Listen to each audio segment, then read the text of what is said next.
Okay, I think you guys all solved this problem on your own, and you can check the answer on your own as well. Let's move on to the next topic. Next topic is fancy indexing. Up to this point, we get elements that are contiguous to each other. However, sometimes you want to retrieve elements that are not side by side. I'll show you what I mean by this. Let's define our easy array again. If I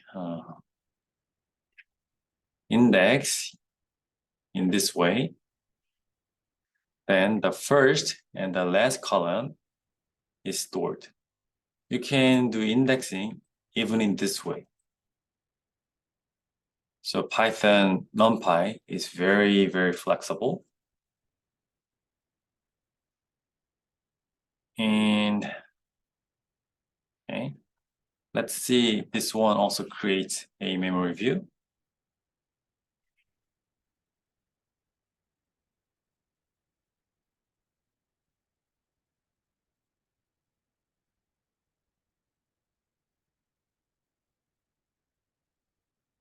Can you guess what the results will be?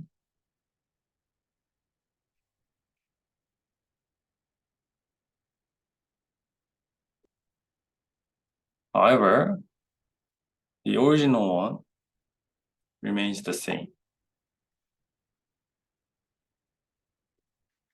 You just need to keep in mind that if you are slicing contiguous elements, then it will create new memory view. However, if you retrieve elements that are not side to side, that are not contiguous to each other, like this. So here we are retrieving 1, 4, and 3, and 6. They are not contiguous.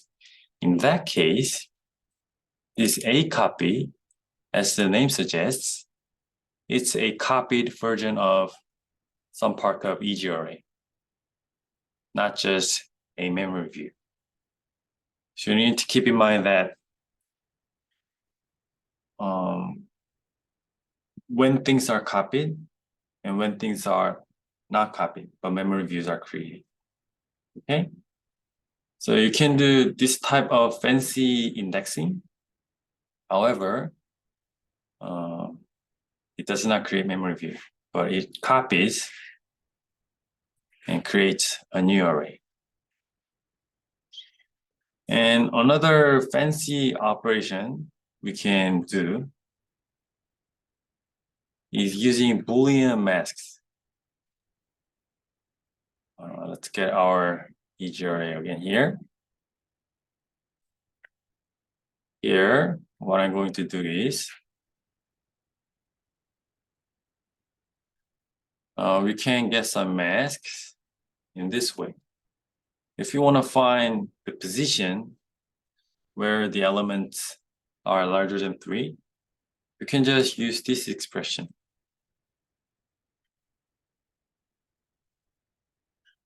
And it's going to be like false, false, false, true, true, true.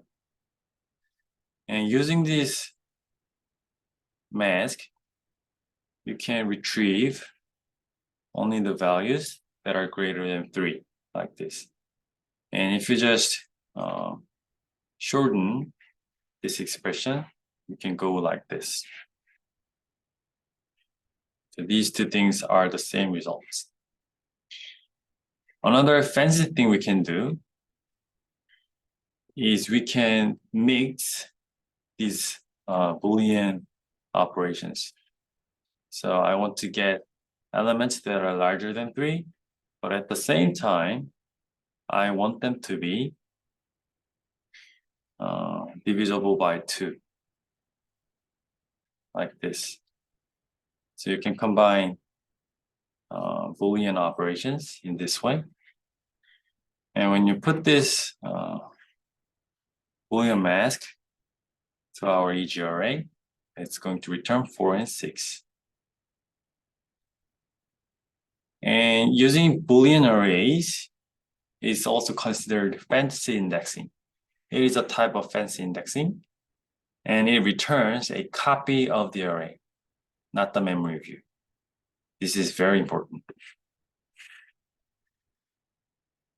Okay, and the next topic is random number generators.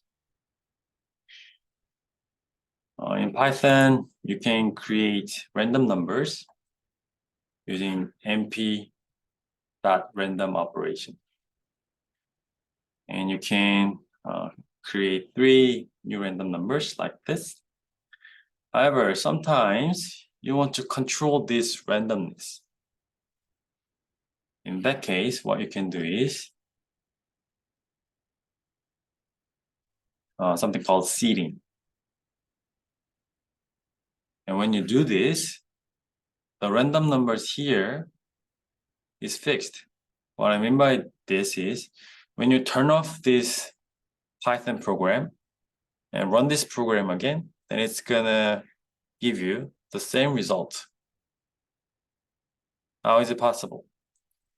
When you're creating random numbers, computers don't actually create random numbers, but rather there are some random number tables and they're just retrieving some of the numbers from there. And by something called seeding, you can control that operation. So when you sometimes want to control the randomness and want to re-get the same results again, then you can use the seeding operation. And another cool thing NumPy provides is random state object. So you can here signify the seed number. And you can create 3 numbers using this RNG operation. And if you run this operation again and again, then you'll get the same number as well. However, that doesn't necessarily mean that when you call this rand3 operation once again, it will not create this array. However, a different numbers. But the thing is, when you turn off this computer and run this program again, and when you encounter this expression, then these numbers will come up again. And after that, this number. All right? Okay, that was a short note on random number generators. And another topic we need to talk about today is reshaping NumPy arrays. Sometimes you want to change the shape of NumPy arrays.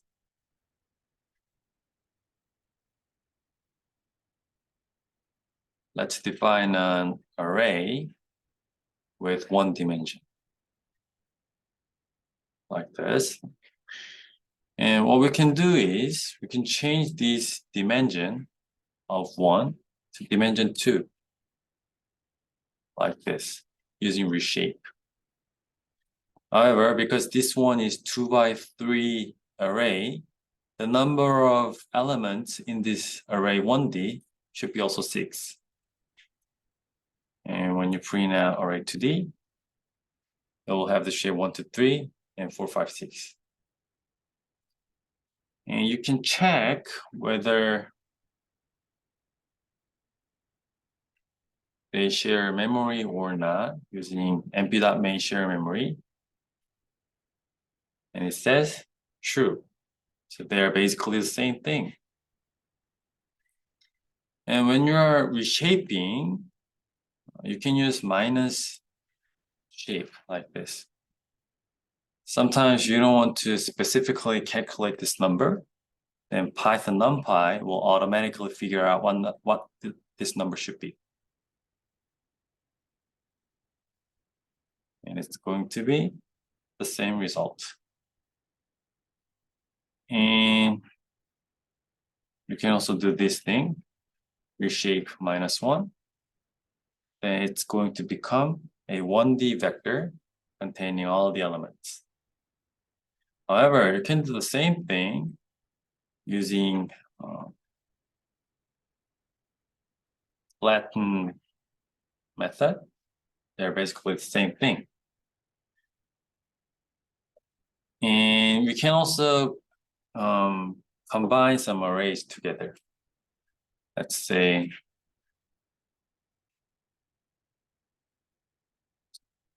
and we can concatenate EG-array and EG-array. And it's going to be 1 to 3 and 1 to 3. Another thing we can do is specifying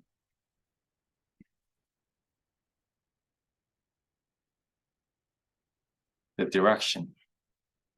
Index could be 0, or the direction could be axis 1. So both are fine. Therefore, when you are dealing with multi-dimensional arrays, you can also specify the direction of concatenation.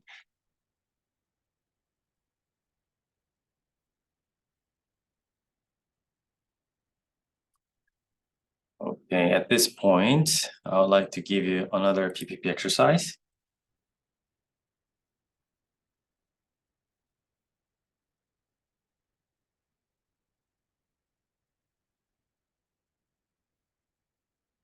Let's say you are given this array, and your task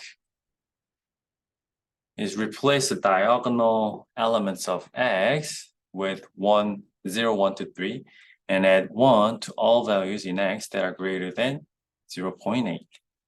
So you can use what you've learned to solve this exercise. As usual, please don't move on to the next video before you solve it on your own.